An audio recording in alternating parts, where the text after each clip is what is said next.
Hey guys, अस्सलाम वालेकुम। तो आज थी शबे बरात गाइस।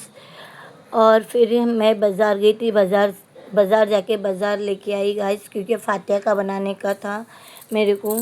तो बाज़ार लेके आ गई गाइस। उसके बाद मैं सब तैयारी करने लगी फातिहा में खाना बनाने के लिए। इधर हरा मसाला तैयार करके रखी, इधर लाल मसाले की तैयारी कर रही थी, क्योंकि लहसुन की मिर्ची के अंदर मेरे को गोश्त पकाने का था। और ये इधर मैंने बनाई मेरी सास के लिए भाजी, क्योंकि उन्होंने बोले थे कि मेरे लिए भाजी भी पकाना। तो मैंने उनके लिए भाजी बनाई। और फातिहा के लिए मैंने बनाई चिकन का पुलाव, और साथ में उसके वेजिटेबल भी डाली। बहुत टेस्टी लगता गाइस, उसके अंदर वेजिटेबल डाल के बनाएंगे तो बहुत अच्छा लगता। मैंने इसकी रेसिपी भी शूट कर ली है, अभी नहीं, मतलब 2-3 महीने पहले ही शूट करके रखी थी, पर मोबाइल ख़राब होने की वजह से मैं डाल नहीं पाई।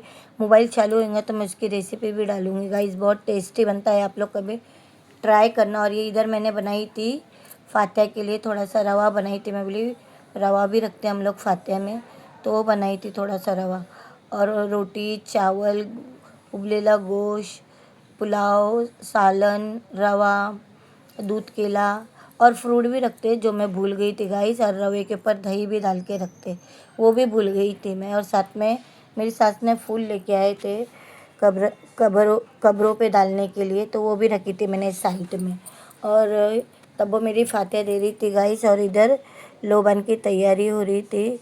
लोबान जलाने के लिए रखे थे, पर कोयले बुझ गए थे। आमिर ने बोला कि मम्मी उसके ऊपर है ना हुक्के के कोयले डालो, बहुत जल्दी जल जाते कोयले। फिर वही कोयले रखे, तब्बों ने उसको जलाई। और फिर एक एक करके हम सब ने लोबान डाले। और मेरी सास भी आए ले थे, तो मैं बोली अभी अजान का टाइम हो गया, हम लोग के साथ रोज़ा खोल लो माँ जी करके। और आमिर भी आ गया था गाइस, तो उसको भी बोली, तो बोले नहीं मैं बाद में खाता। तो तब्बो और मैं हम दोनों इफ्तारी करने के लिए बैठ गए थे। जो फातिहा दिए थे उसी के ऊपर इफ्तारी कर लिए थे। तो आमिर को बोली तू भी जल्दी से हाथ मुँह धो के तैयार होके खाना खाने के लिए बैठ जाए, क्योंकि हम लोग को नमाज़ पढ़ने की थी। फिर हम लोग को नमाज़ पढ़ के हम लोग को 9:30-10 बज गए थे। उसके बाद मैंने मेरी अम्मी इन लोग को फ़ोन लगाई, भाभी लोग को, बहन लोग को, सबको फ़ोन लगा के फ़ोन पे बात करी कि क्या है आज माफ़ी मांगने का रहता। बोलते ना अपना अपने वजह से पता नहीं किसी का दिल दुखा हो शायद से, तो सीधा फ़ोन पे ही माफ़ी मांग लेंगे तो ज़्यादा बेहतर रहेंगे। तो मैंने सबको फ़ोन लगा के सबसे माफ़ी मांगी, बातचीत करी उन लोग से। फिर उसके बाद इसके अब्बा आए और हम लोग कब्रिस्तान जाने के लिए तैयार हो गए। और कब्रिस्तान जाने के लिए तैयार हो गए गाइस। और यहाँ पे कब्रिस्तान पहुँच गए। इधर आमिर और तब्बू बहुत मस्ती कर रहे थे।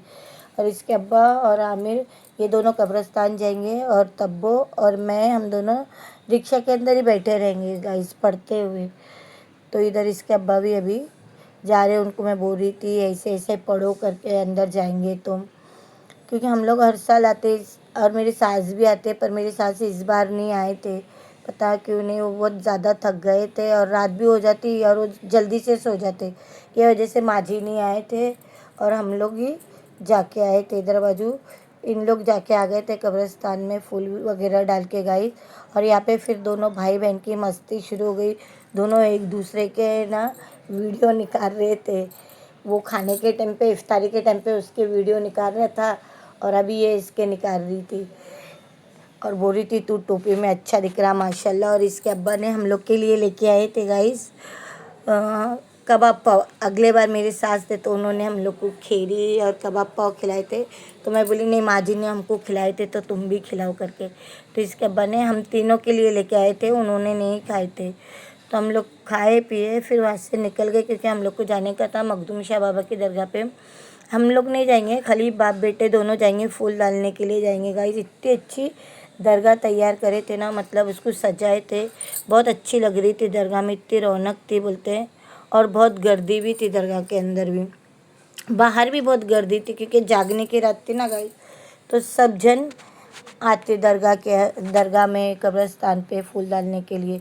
अभी इसके अब्बा और आमिर फूल डाल के आ गए गाइस, और इधर बैठे थे। और मेरा सर बहुत दुख रहा था, तो मैं बोली मुझे थोड़ी सी चाय पिला दो करके। तो वो चाय लाने के लिए गए थे, हम लोग ने चाय भी पिए। और फिर यहाँ चल रही थी बातचीत, मस्ती मजाक दोनों भाई बहन की। और इसके अब्बा भी आके हम लोग के साथ फिर बैठ गए, थोड़ी देर उन्होंने भी बातचीत करे। और फिर हम लोग घर पे आ गए गाइस, क्योंकि घर पे आके फिर वापस से पढ़ाई करने की थी। पढ़ने का था, नमाज़ वगैरह जो बची हुई थी। तो फिर हम लोग आए, आके पहले खाना वगैरह खाए। इधर बाजू ये गाड़ी लगाने के लिए जा रहे, गाड़ी लगा के ऊपर आए और आके हम लोग खाने की तैयारी करने लगे गाइस, क्योंकि मेरे को है ना रोटी भी डालने की थी, क्योंकि मैंने 5 ही रोटी बनाई थी फातिया के लिए। बाकी की मैं बोली आएंगे तो ताज़ी ताज़ी मैं बना के दे दूँगी। इधर खाना गर्म कर रही थी और देखो गाइस मेरे इतने बर्तन निकले थे ना, मैं क्या बताऊँ आपको। मेरे को तो रमज़ान की याद आ गई। मेरा पूरा किचन बर्तनों से भरा हुआ था गाइस। और यहाँ पे मैंने गरम गरम रोटी डाल दी इसके अब्बा के लिए। मैं बोली गरम गरम खाएंगे तो अच्छा लगेगा। और फिर हम लोग खाना खाने के लिए बैठ गए गाइस। तो खाने में मैंने पुलाव, सालन, भाजी, रोटी, चावल सब लेके बैठ गई थी, जो जो मैंने बनाई थी।